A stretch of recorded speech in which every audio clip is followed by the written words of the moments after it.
Bullet is the newest e-bike to arrive from Santa Cruz, and just like the Vala, it's built around the latest Bosch CX motor and a 4-bar suspension platform. However, it beefs things up considerably to create what might just be the most capable and fun e-bike that we have ever tested. Now, we've been riding this bike for the past couple of months, and that culminated in a trip to the Creswick Mountain Bike Park in central Victoria. In this video, we'll be showing off some of those trails while discussing what we like and don't like about the new Santa Cruz Bullet.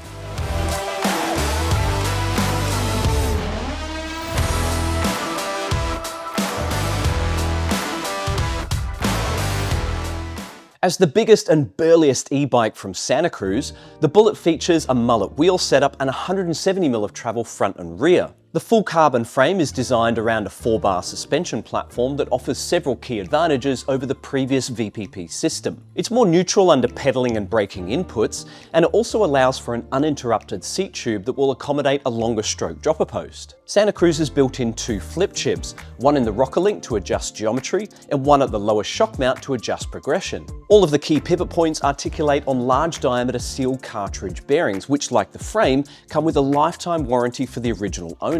Down between the cranks, you'll find the latest Bosch CX Gen 5 motor. In its stock trim, it produces up to 85 Nm of torque and 600 watts of peak power, though an incoming firmware update will allow you to boost those numbers to 100 Nm of torque and 750 watts of peak power. Bolted inside the down tube is a 600 watt-hour battery, which Santa Cruz chose for its lighter weight and its slimmer profile compared to the bigger 800 watt-hour battery. It leads to a sleeker looking frame that's also lighter, and if you need more capacity, you can always buy a 250 watt-hour range extender. Compared to the previous Bullet, the new bike is now available in 5 sizes from small through to double extra large. In terms of geometry, we've got a 63.9 degree head angle, a 78.7 degree seat tube angle, and a 480mm reach on the size large. Santa Cruz has built in scaled rear center sizing, which starts at 440mm on the small and goes up to 452mm on the double XL. Now, all of those numbers are with the geometry flip chip in the high position, which is how this bike comes set up from the factory. If you flip that into the low position, that'll slacken the angles by 0.3 of a degree and drop the BB by 4mm. There are 4 models in the Santa Cruz Bullet lineup, with prices starting at 11,000 Australian dollars. Our test bike is the top-end EXO Axis Reserve model, and the current price on this is 17.5 grand. It comes with Fox Factory Series suspension with a 38 Grip X2 fork and the new Float X2 shock. We've got a SRAM EXO transmission, Maven silver brakes, a reserve carbon wheel set, and Maxxis double down tyres with an Assegai on the front and a Minion DHR2 on the rear. Confirmed weight on our Santa Cruz Bullet is 21.98 kilos without pedals and with the tyres set up tubeless. Now, to see what this bike could do, we handed the keys over to our big travel tester, Dan. Having come off the back of testing the Amflow and the Trek Rail Plus, Dan was very keen to see how the big Bullet would compare. As always, we've got the full review of this bike over at flowmountainbike.com, so just click the link down below for everything you need to know.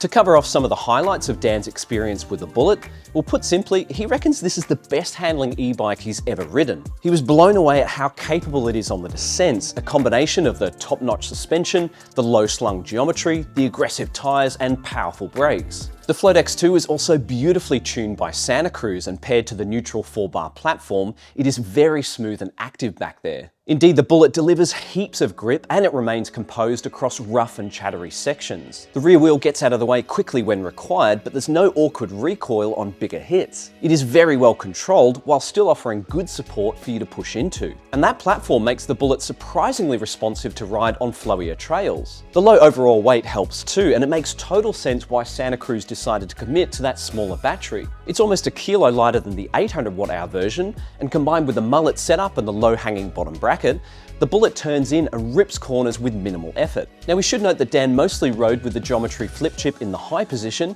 as the bike is already quite low once the suspension is at sag. That being said, we can see the low position being useful for riding loamy trails and steeper terrain. As for downsides, well, this particular Bullet model isn't exactly what you'd call cheap. It is all premium stuff though, and Dan was pleased to report that nothing came loose or rattled throughout testing. There's plenty of protection to keep things quiet, and the overall build quality of the frame and hardware is very high. Now, Dan did manage to bend the derailleur cage, which does sit quite close to the ground with the mullet setup. We've damaged a few of these transmission cages over the past couple of years, though it's always quite hard to tell since the cage is slightly bent from new anyway. In regards to ride quality, Dan struggled to think of what could be improved with the Bullet. It certainly delivers on its premise as a self-shuttling downhill bike, though Dan reckons it's more versatile than Santa Cruz is making it out to be. Even on mellower terrain, it's not as cumbersome as you might expect. The weight distribution is well balanced, and combined with the mullet setup, it's surprisingly maneuverable to ride on blue flow trails. Of course, if you're not going to be hitting big jumps and ripping downhill tracks on a regular basis,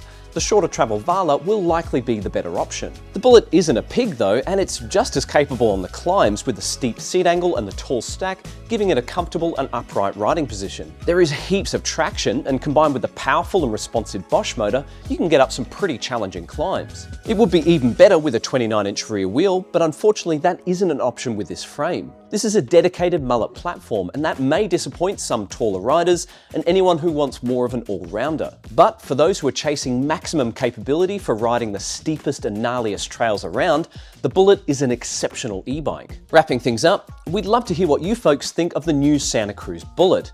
Is this your idea of the ultimate e-bike? Is there anything you don't like about it? Tell us your thoughts in the comments below and ask us any questions you've got. Otherwise, I hope you've enjoyed this video, and we'll see you in the next one. Hooroo!